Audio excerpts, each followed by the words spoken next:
बिस्मिल्लाहिर्रहमानिर्रहीम। अस्सलाम वालेकुम। कैसे हैं आप सब लोग? उम्मीद करती हूँ सब ठीक होंगे। तो आज मैं आपके लिए बहुत ही मज़ेदार सी रेसिपी लेके आई हूँ, करेले बनाने की रेसिपी। अगर आपके करेले भी कड़वे बनते हैं, मज़ेदार नहीं बनते हैं, तो ये रेसिपी आपके लिए है। आपने वीडियो को एंड तक ज़रूर देखना है और स्टेप बाय स्टेप रेसिपी को फॉलो करना है ताकि आपके करेले भी कभी कड़वे नहीं बनेंगे। और अगर आप हमारे चैनल पे न्यू हैं, पहली बार आए हैं, तो चैनल को सब्सक्राइब ज़रूर कर लीजिएगा। वीडियो को लाइक कीजिएगा, कमेंट करके बताइएगा आपको ये रेसिपी कैसी लगी। तो यहाँ पे मैंने आधा किलो के बराबर करेले लिए हैं और इनको मैंने छील के इस तरीके से राउंड शेप में कट कर लिया है। अब यहाँ पे हम इसमें ऐड करेंगे 2 टेबलस्पून नमक। अभी तक हमने करेलों को धोया नहीं है, सिर्फ इनके छिलके उतार दिए हैं हमने और इनमें नमक लगा के इनको अच्छी तरह से मिक्स कर लेंगे। आप चाहें तो हाथ से मसल के इनको मिक्स कर लें। इनको फ्रिज में रख देंगे तकरीबन 30 से 45 मिनट के लिए। अब यहाँ पे 30 से 45 मिनट गुजर चुके हैं। तो यहाँ पे देखिए करेलों ने पानी अपना रिलीज़ किया है। तो अब हम इन करेलों को इस तरीके से निचोड़ के हाथों से जितना भी पानी इनमें होगा वो सारा हम इस तरीके से निचोड़ लेंगे। ये स्टेप आपने ज़रूर करना है। इसके बाद ही हमने करेलों को धोना है, इससे पहले करेले हमने नहीं धोने हैं।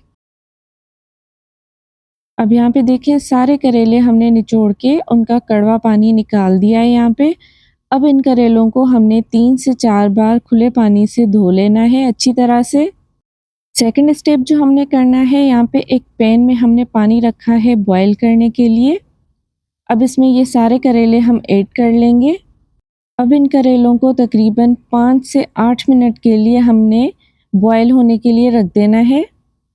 जब करेलों में 4 से 5 बॉयल आ जाएं तब हम इनको निकाल के किसी छन्नी में रख देंगे ताकि इनमें जो भी पानी हो वो सारा स्ट्रेन हो जाए। इस स्टेप से हमारे करेले बहुत ही सॉफ्ट बनेंगे, बिल्कुल भी रबड़ की तरह सख्त नहीं होंगे। अब यहाँ पे एक कढ़ाई में हम 1 कप ऑयल का ऐड कर लेंगे। ऑयल यहाँ पे थोड़ा ज़्यादा जाएगा क्योंकि करेलों को हमने फ्राई करना है। बॉयल हुए हुए करेले हम इसमें ऐड कर लेंगे और इनको 5 से 8 मिनट तक फ्राई कर लेंगे जब तक इनका कलर गोल्डन ब्राउन नहीं हो जाता। जब करेले फ्राई हो जाएं तो इनको निकाल के साइड पे रख दें। और अगर यहाँ पे आपको लगे कि ऑयल थोड़ा ज़्यादा है तो वो भी आप यहाँ पे थोड़ा कम कर सकते हैं। अब यहाँ पे 4 मीडियम साइज़ की प्याज को हमने बारीक कट करके इस ऑयल में ऐड कर लेना है और इसको गोल्डन ब्राउन होने तक पका लेना है। प्याज का कलर ज़्यादा डार्क नहीं करना है, बस इतना ही हल्का सा गोल्डन होने देना है। अब यहाँ पे हम इसमें ऐड करेंगे 2 मीडियम साइज़ के टमाटरों को।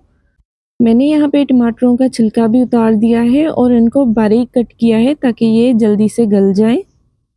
अब इनको थोड़ा सा मिक्स कर लेंगे और इसको कवर कर देंगे तकरीबन 3 से 4 मिनट के लिए ताकि टमाटर जो हैं वो सॉफ्ट हो जाएं। अब 3 से 4 मिनट गुजरने के बाद इसका कवर हटा लेंगे और इसमें कुछ मसाले ऐड करेंगे। 1 टेबलस्पून धनिया पाउडर ऐड करेंगे, हाफ़ टी स्पून लाल मिर्च पाउडर ऐड करेंगे, हाफ़ टी स्पून इसमें ऐड करेंगे काली मिर्च का पाउडर, हाफ़ टी स्पून हल्दी ऐड करेंगे और इसको अच्छी तरह से मिक्स कर लेंगे। अब हम इसमें ऐड करेंगे फ्राई किए हुए करेले जो हमने फ्राई करके रखे थे। ऐड करने के बाद इसकी भुनाई कर लेंगे 2 से 3 मिनट के लिए। भुनाई आपने लाजमी करनी है ऑयल और मसालों के साथ करेलों की। नमक हमने इसमें अभी तक ऐड नहीं किया है क्योंकि करेलों में हमने पहले नमक ऐड किया था तो वो थोड़ा बहुत नमक रह जाता है करेलों में। तो आखिर में हम थोड़ा सा टेस्ट करके फिर ही नमक ऐड करेंगे जितना ज़रूरत होगी हमें। अच्छा, यहाँ पे हमारी भुनाई हो चुकी है ऑयल और मसालों के साथ करेलों की। अब यहाँ पे हम इसमें ऐड करेंगे हाफ़ टी स्पून नमक। थोड़ा सा ही नमक मुझे कम लगा था तो वो मैंने इसमें ऐड कर लिया है। आप नमक को टेस्ट करके फिर ही ऐड कीजिएगा। अब इसको मिक्स कर लेंगे। अब यहाँ पे हम तकरीबन 3 से 4 टेबलस्पून जितना पानी इसमें ऐड करेंगे।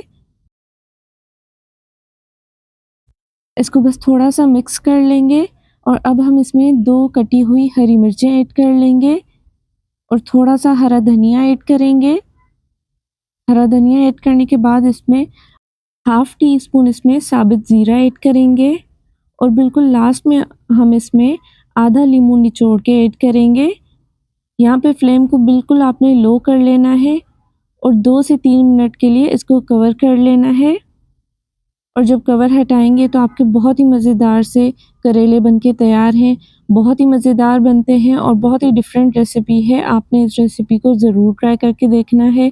ये करेले कड़वे बिल्कुल भी नहीं बनेंगे और यकीन माने बच्चे भी इसको शौक से खाएँगे, ये इतने ही अच्छे बनते हैं। और कमेंट सेक्शन में मुझे कमेंट करके ज़रूर बताइएगा कि कौन-कौन इस तरीके से ही करेले बनाता है। और अगर आप हमारे चैनल पे पहली बार आए हैं, न्यू हैं, तो चैनल को ज़रूर सब्सक्राइब कर लीजिएगा, वीडियो को लाइक कीजिएगा, कमेंट करके बताइएगा कैसी लगी आपको हमारी ये रेसिपी। और यहाँ पे करेले बिल्कुल परफेक्टली हमारे बनके तैयार हैं, तो मैं करेलों को सर्व करूँगी चपाती के साथ और साथ में इसके सर्व करूँगी कच्चे आम और पुदीने की चटनी, जो बहुत ही मज़ेदार बनती है। जब भी ये कच्चे आम आते हैं स्टार्टिंग में, तो ये चटनी हमारे घरों में ज़रूर बनती है। तो चटनी और सब्जियों का कॉम्बिनेशन बहुत ही मज़े का लगता है गर्मियों में, तो आप भी इस तरीके से चटनी बना के सर्व कीजिएगा। और अगर हमारी ये रेसिपी आपको पसंद आई हो तो चैनल को सब्सक्राइब कर लीजिएगा। फिर मिलते हैं, अल्लाह हाफ़िज़।